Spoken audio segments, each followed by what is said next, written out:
smo v gasilskem domu v Podhomu, v občini Gorje, kjer gasilci že desetletja skrbijo za varnost domačinov. Danes poznavamo njihovo zgodbo in človeka, ki društvo vodi, Bojana Jakopiča. Sem pravilno delal? Tako je. Pozdravljeni. Zunaj je malo hladno, tukaj tudi ni pretirane vročine čutiti, ne? V domu ni kurjave, ne? Ampak bomo že, ne? Kako ste se prvič srečali z gasilstvom?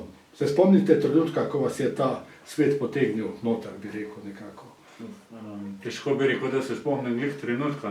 Bil sem pa star tam 6-7 let. In moj brat, starejši od mene 6 let, pa bratranec starejši 3 leta, oba sta bila pri gasilcih, ker v tistih časih prav veliko ostalih animacij v takmole kraju ni bilo. Tako da že takrat smo bili po večini vsi fantje in tudi dekleta pri gasilcih. In tako sem tudi jaz, 7 let star, vstopil gasilcem v Podhom. Kaj vam osebno pomeni biti član prostovoljnega gasilskega društva Podhom?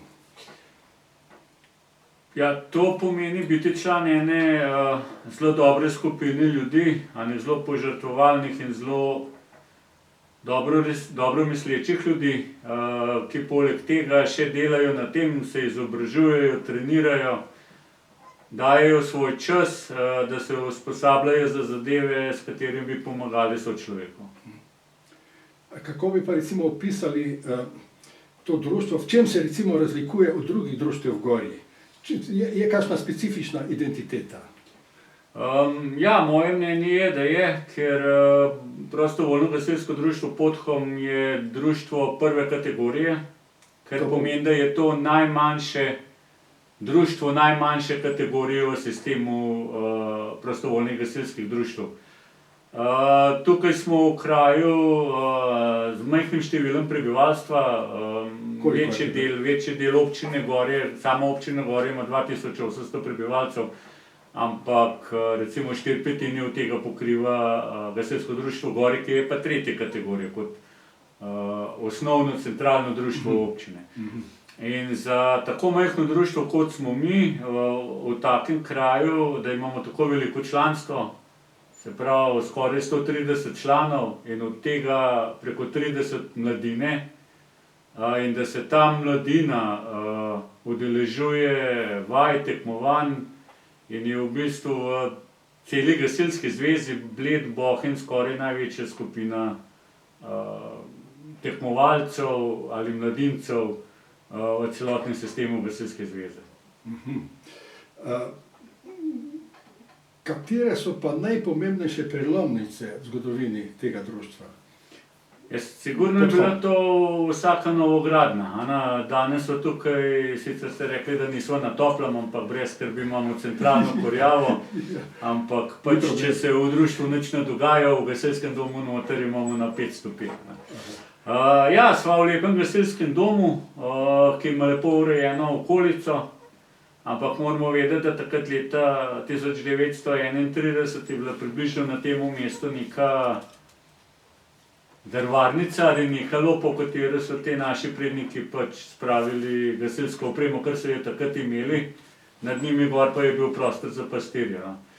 In skozi vsa leta se je ta dom dograjeval, pregrajeval, okolica se je urejala, zdaj v lanskem letu smo tukaj še povečali dvorišče, da imamo tudi prostor, da normalno parkiramo, normalno vadimo. In vsak tak dogodek, vsaka nova soba ali garaža je bil siguren prelomen. Drugo so vozila. Sedaj imamo 2 vozili, eno tovorno vozilo, se pravi tovornjak gasilski, pa gasilsko vozilo za prevoz moštva. Tudi ta vozila so prihajala počasi in vsak nov prihod je bil siguren prelomen. Od verjetno tiste prvega voza na konjsko vprego, do na to se nekateri še spomnimo, nekateri že komaj tamov gasilskih kombiniranih vozil, na to je prišel Iveco, boljše vozilo, danes pa imamo sodobno opremljena 2 vozila, ki sta res za neko tako društvo super.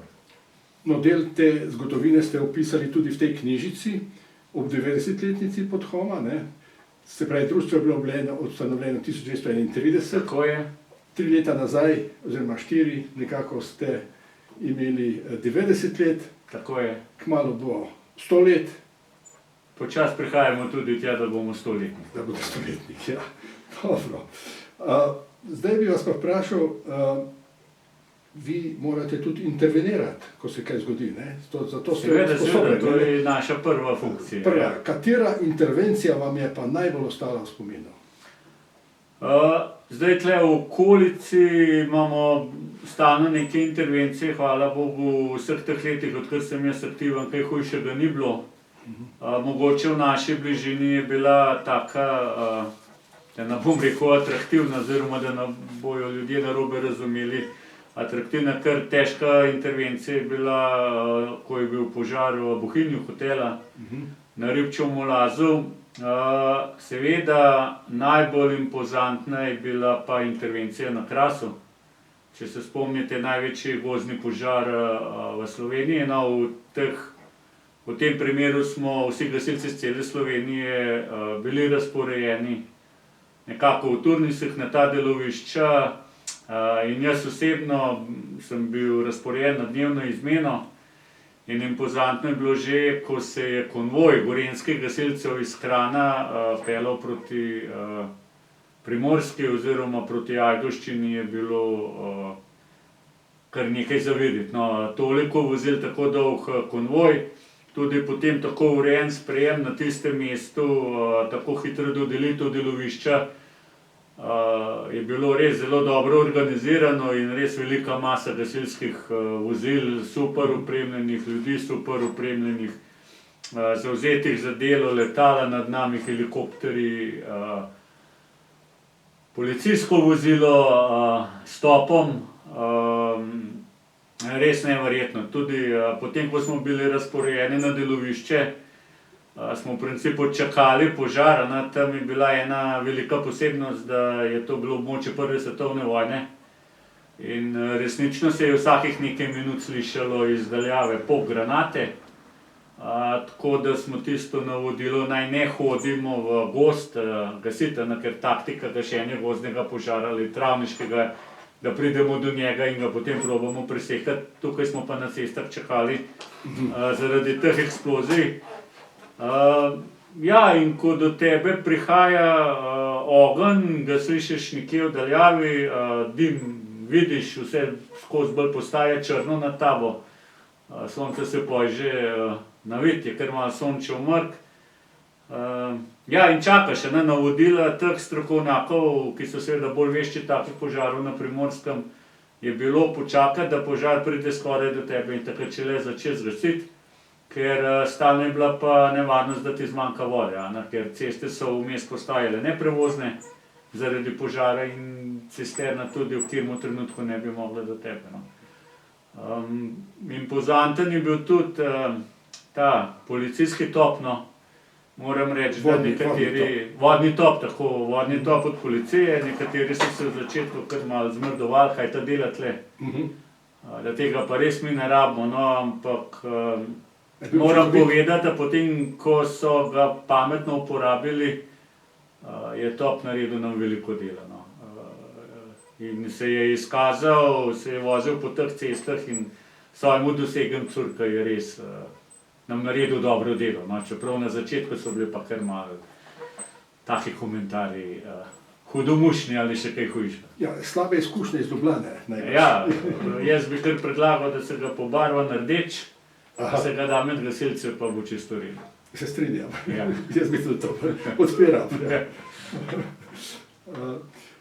Kdaj bi pa lahko rekli, da ste bili v kateri intervenciji ste bili na svoje gasilce najbolj ponosni? A je to ta primer? Mogoče res, tek smo bili mi skupaj, res smo se dobro ujeli tudi z ostalimi društvi, tam je treba vedeti, da to je bilo na enem delovišču 15-20 ali pa še več društv. Ponosen pa na svoje gasilce je skoraj vidno, da pridejo, ne vem, ali sredi noči, ali med službo, ali kakorkoli od dela stran in takrat, ko je intervencija z ropota, alarm, pridejo na mesto, čeprav ne vemo, kaj se bo zgodilo, koliko ur bomo mogli biti v domu, ali bo navaren ali ne bo navaren. Pridejo, se oblečejo in intervencijske obleke in grejo pomagati. Kaj pa ljudje recimo najbolj spregledajo glede gasilstva, ko gledajo neko intervencijo? Kaj mislite, da ljudje najbolj spregledajo pri? Mogoče takrat, ki je še intervencija, pa se veliko govori od gasilcev, ki je bil Kras, pa so poplave, so vse mediji zraven, je reklama in smo pač najboljši in sploh in stalno smo na anketah najbolj zaupanja vredni. Ampak ko to mine, ko malo ta popularnost gre dol, se pa zelo hitro začnejo kakšne take govorice, gasilci pa samo, pa skup pridejo, pa po veselicah hodijo, pa ne vem kaj, in bi nekako ljudem polagal na dušo, da če je neko tako društvo in tudi če so noter ljudje, ko ogromno delajo na teh intervencijah in na usposabljanju, je pa prav, da se tudi poveselijo, pa da takrat tudi skup stopijo in naj imajo ljudje tudi malo takrat razumevanja, ko ni intervencij, pa ko nas ne potrebujejo, da je pa vseeno dobro, da smo nekje v bližini. Koliko vaj in pa usposabljanje recimo potrebno, da neka intervencija izgleda rutinska? Da izgleda rutinska, verjetno neskončno, ker nikoli ne bo izgledala čisto rutinska. Zdaj že, da en gasilc rata usposobljen, se pravi sprašen gasilc, je potrebno kar veliko ur. Najprej mora opraviti tečaj za pripravnika, nato pa šele tečaj za izprašenega gasilca. In mislim, da je ta tečaj za izprašenega gasilca tam okoli 180 ur. Šele takrat je gasilc kot sam recimo usposobljen. Koliko je pa treba vaj, da spoznaš še vso opremo, ki imamo mi tlele v društvu. Morate vedeti, da gasilci nismo več, že dolga leta nismo samo za gašenje požarov. Veliko delamo na tem, na poplavah, na drevju čez cesto, žledolomih, snežgolomih. Prometne nesreče, čeprav recimo naš društvo za to ni usposobljen, ampak če bi ratala večja intervencija, pa sigurno. Imamo svoje bolničarje, tako da tam bi sodelovali, če pride do večje nesreče. Potem je delo na višini, sicer nam se še ni zgodilo tudi, da bi kakšnega mačka reševali s keta, so pa kolegi v Bohinju tudi že ptiče reševali z dreves, pa tako naprej. In v zadnjih letih je ta spekter dela gasilstva ratal res zelo širok. In ne upam reči, da je kakšno število vaj, da bi pa rekel, zdaj sem pa za vse usposobljen, pa nobeno stvar ne bom na intervenciji iskal ali pa ne bom za trenutek zmenil. Ste rekli, da so ptiče reševali, ne? Tu v vaši knjižici pišete, da ste v gorjah reševali tudi psa. Pa verjetno ne samo enkrat. Zdaj zadnji dogodek, mene ni bilo zraven, je bil prav na Radovan, je pa zašel na sredo Radone in so ga celo čez strugo reševali. Nekaj let nazaj se je pa zgodilo, da je pa en lovski pes, ali pa je bil malo premalo lovski in se je malo zakalkuliral in je za neko živalcev šel tudi v kanal in je obtičal po cesto v kanalu noter. In tudi to so kolegi reševali.